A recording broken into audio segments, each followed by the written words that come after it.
Join me on the 4th annual Homecoming and Pilgrimage to Sierra Leone on December 28, 2021 through January 9, 2022.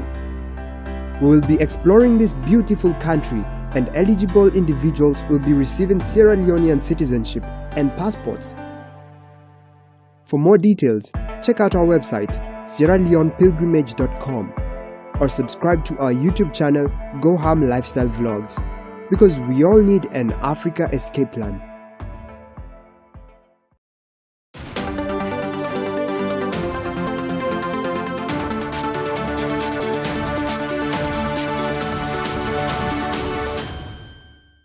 Greetings and salutations, family. I'm Dr. Jamille Harrell-Sims, and I'm a proud contributor to the African Diaspora News Network.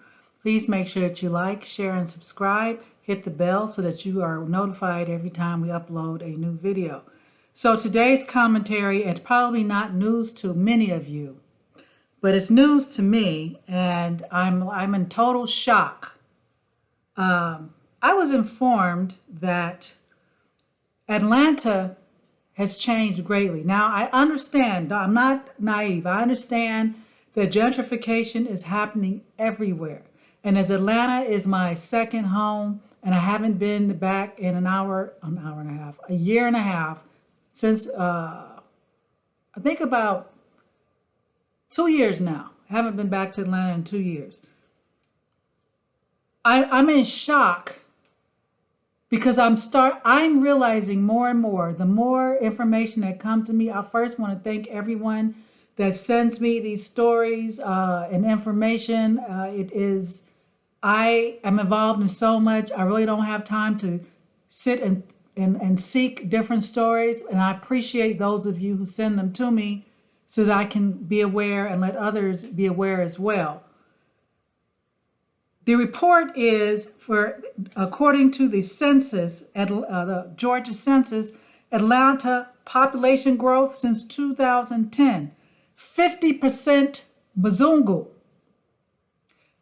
50%, 23% Latino or Asian. So what happened to Atlanta? 9% Black. Do you know that LA at this point is 9% Black? I am scared to see what South Carolina looks like. And, I have a nephew in DC. He said the same thing is happening. Here's where, it's happening everywhere, but this is particularly what's troubling me in the South. That's our ancestors' blood. If anybody has a connection to the South, it's us. That's where we were enslaved. That's where our ancestors were hung. That's where our babies were fed to alligators in Florida. The South is our whole struggle. Not that we didn't struggle in the North. If any of you know history, I will certainly tell you that the North was no haven for us either, especially during the Great Migration. The West was no haven either. We have had adversity at every side. But Atlanta, our great people, all of our people didn't come from Atlanta. We had a lot of great people out of Mississippi, had great people out of Texas. Shout out all across the world, we had great people. Our ancestors' blood cries from the soil. There are people there that are probably claiming the land and the right and have no history and no blood in there. Let's look at Mississippi for an instance. I think Mississippi is probably the least gentrified. The Natchez Punch Bowl, where thousands, if not hundreds, if not thousands of Black people were murdered and thrown in that pit, and it grows peaches and supposed to be very sweet peaches. Of course they're sweet. Look at the fertilizer. I'm just in shock. I'm just in shock that it would come to that point. And I'm really curious as to how that happened. I know it's gentrification. I know white people can't move in unless you sell. And I understand, I know Atlanta pretty well, I think. I know that there's some issues.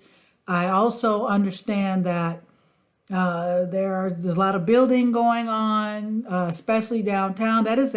Atlanta is like that's Black Hollywood. That's Black Hollywood. A lot of our wealthy brothers and sisters live in Atlanta. And Atlanta has its issues, but like every other city, but at the same time, we've always had a huge presence there.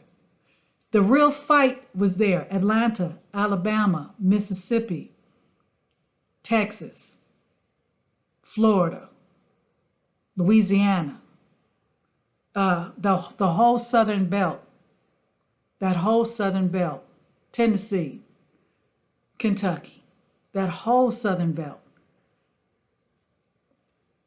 What this spells to me, I'm going to keep harping about this. So if you don't like what I'm saying, then I guess I'm not somebody you need to listen to. But the one thing is I teach, and I'm going to keep sounding the alarm. We are being gentrified, and the only way that we can be gentrified is if we sell grandmama's house.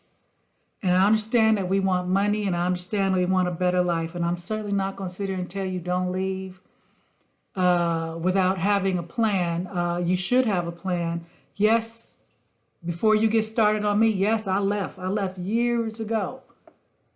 But I am within 40 minutes drive. And that's only because it's really traffic. 40 minutes drive from getting home. I can get home. And I spend my time and I spend my money in my community. So I understand that you want a better life. I'm not mad at you at all. I'm one of those that want a better life.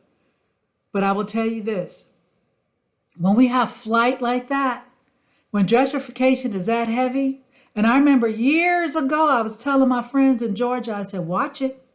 I see some people here, and from where I'm from, they've already got us. They've already taken everything is geared towards them. And we're like, hell, everything's geared towards them. We're going back home. We're going to the South. Now, look what's happening. Houston, hold on. I don't know much about Houston, but I hear a lot of good things. Hold on, Houston. It's daunting that it's 9%. Now, if you moved out to the suburbs, when I'm there, I'm in the suburbs, I admit that, but we have a lot of businesses there. What's going to happen to our businesses? Gentrification is not just a term about a changing in the guards, because historically, there's always a changing in the guards, but it is another form of a system of redlining and white supremacy. That's what it is. When you raise the price of housing so that the people who are already in the community can no longer live in the community that they have been in for years, that is a system that is geared to get you out. The question is, where do you go? And generally, and I can only speak for Cali, a lot of people have gone to the Palmdale, Lancaster area. What resources are there? What jobs are there? What is there that everything that you need is truly there? There are people commuting 2 hours back and forth to get to work. See, when white flight happened, they purposely said, okay, well, I'm going to move to the mountains. I'm going to move way out to the suburbs. I hate this commute, but I don't want to live with these people. Flip. They're coming back so that they don't have to commute and so that they can build it up. And these homes are skyrocketing. I'm a homeowner. I'm a property owner. I love the fact that my property is up in value, skyrocketing. I love it.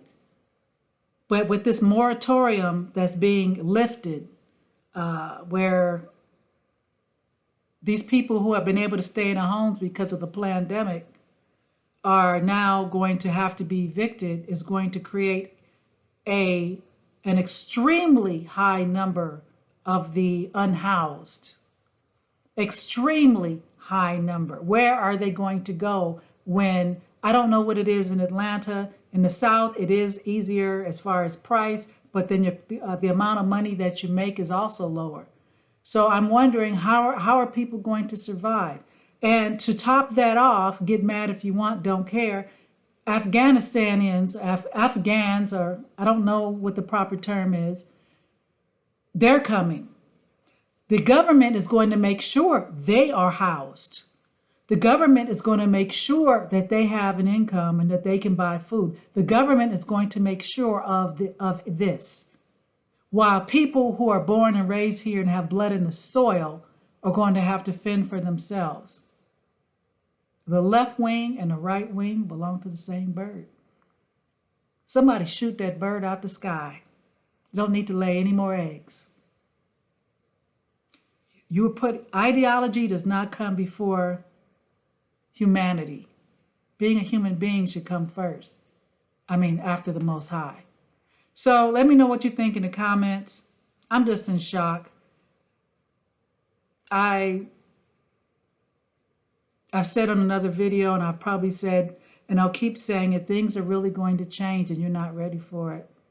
You better get ready. Start farming. Start bartering. Get ready, because it's getting ready to change again. And for those of you who are used to using people to get what you need, people waking up. You're not going to be able to do that anymore, so you better learn how to fend for yourself. Comments, please. Have a great day. Peace and blessings. Shalom. Diary of Dark One's Son is a look into the thoughts, opinions, and experiences of a young black man who is wrestling with the tough task of trying to make something out of himself in a very racist and hateful environment. It covers in detail the thoughts of a man as he observes and eventually learns how to cope and deal with the world around him.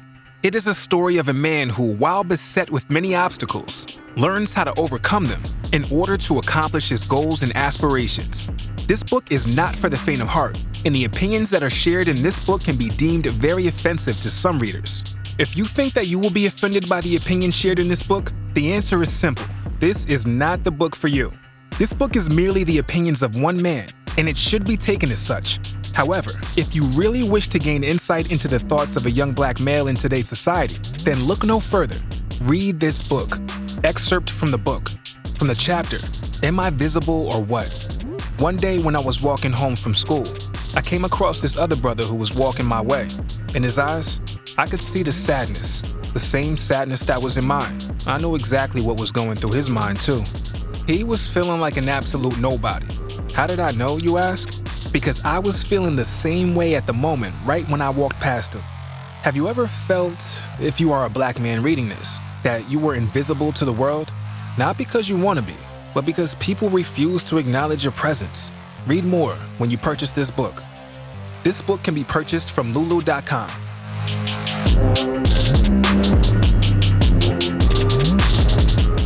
Thank you for watching. Make sure to subscribe to our YouTube channel and download the African Diaspora News Channel app, now available on Google Play and the Apple App Store.